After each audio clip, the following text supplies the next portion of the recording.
सिक्किम का एक स्कूल जो दिखने में तो बिल्कुल किसी भी आम स्कूल जैसा ही था, पर उस स्कूल के अंदर हेमंत नाम के एक स्टूडेंट की जिंदगी हमेशा हमेशा के लिए बदलने वाली थी। ये कहानी उसी बदलाव की है। एक लाइन है, चेतावनी अक्सर किसी असामान्य चीज की ओर ले जाती है। ये लाइन इस पूरी कहानी का आप समझ लीजिए आधार है। एक ऐसी चेतावनी जो आने वाले खौफनाक पलों का एक इशारा थी। तो आखिर कौन थे इस कहानी के किरदार और कैसे एक आम से लड़के की जिंदगी में इतना बड़ा और खौफनाक मोड़ आया? चलिए शुरू से शुरू करते हैं।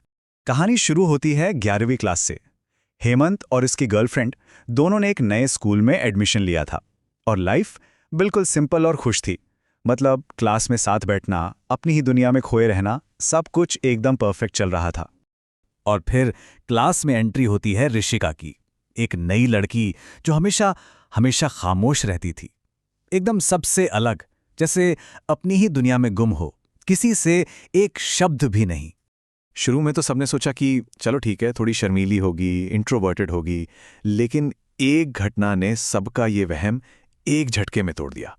और उस दिन के बाद वो शांत सी दिखने वाली लड़की पूरी क्लास के लिए एक खतरनाक साइको बन गई। हुआ ये था कि क्लास में एक लड़की से उसकी बहस हो गई और बहस इतनी बढ़ गई कि सोचिए जरा, ऋषिका ने उस लड़की की नाक पर काट लिया। घाव इतना गहरा था कि स्किन अलग होकर लटक रही थी, खून बह रहा था। पर उसके पेरेंट्स काफी अमीर थे तो उन्होंने पैसों से मामला दबा दिया। इसके बाद कहानी में एक नया और ज्यादा अजीब मोड़ आता है। ऋषिका का अजीब व्यवहार अब तक तो पूरी क्लास के लिए था, पर अब उसका निशाना सिर्फ एक इंसान था, हेमंत। दिन हफ्तों में बदल गए और ऋषिका ने हेमंत को घूरना शुरू कर दिया। बस घूरती रहती, लगातार, बिना पल के झपकाए। हेमंत के लिए यह सब बहुत ज्यादा अनकंफर्टेबल और अजीब होता जा रहा था। आखिर वो क्यों घूर रही थी? उसको क्या चाहिए था?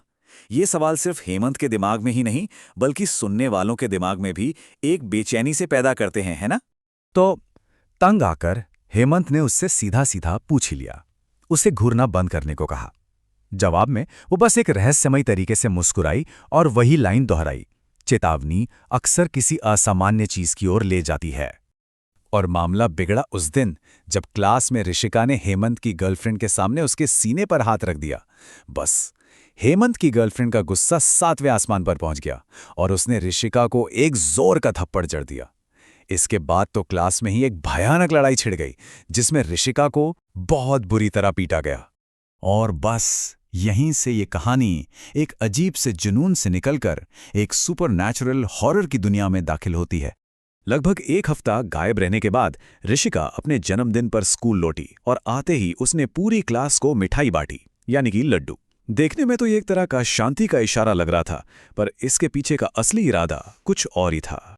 हेमंत को अपने हिस्से का लड्डू थोड़ा बासी लगा तो उसने उसे थूक दिया, लेकिन उसकी गर्लफ्रेंड ने ना सिर्फ अपना बल्कि हेमंत वाला लड्डू भी खा लिया। और बस उसी रात उसकी गर्लफ्रेंड को अचानक से बहुत जबरदस्त उल्टियां और चक्कर आने लगे। उसकी हालत इतनी तेजी से बिगड़ी कि उसे उसी रात अस्पताल ले जाना पड़ा। हेमंत जब अस्पताल में था तभी उसकी मां का फोन आया। उन्होंने बताया कि ऋषिका घर आई थी और उसके लिए एक रहस्यमयी डिब्बा छोड़कर गई है। हेमंत जब घर पहुंचा और उसने वो डिब्बा खोला तो उसमें से एक बहुत ही गंदी अजीब सी बदबू आ रही थी और अंदर अंदर किसी के बाल पड़े हुए थे। जब वो वापस अस्पताल गया तो उसने देखा कि उसकी गर्लफ्रेंड उल्टियां कर रही थी और उस उल्टी से ठीक वैसी ही बदबू आ रही थी जैसी उस डिब्बे से आ रही थी।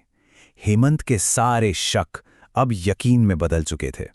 अगले दिन हेमंत ने ऋषिका से सामना किया और उसने सब कुछ कबूल कर लिया। उसने साफ साफ माना कि उसने हेमंत की गर्लफ्रेंड पर काला जादू किया है। उसके बालों का इस्तेमाल करके वो हेमंत को पाना चाहती थी, हमेशा के लिए। और इसी बातचीत के दौरान हेमंत को अपने अंदर एक बहुत अजीब, एक गैर इंसानी सी इच्छा महसूस हुई। उसे ऐसा लगा जैसे वो ऋषिका को खा जाना चाहता है, उसका खून पीना चाहता है। ये जादू अब उस पर भी असर करने लगा था।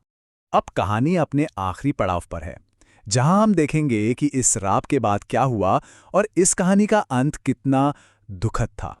हेमंत वहां से फौरन भाग गया और एक पादरी से मदद मांगी।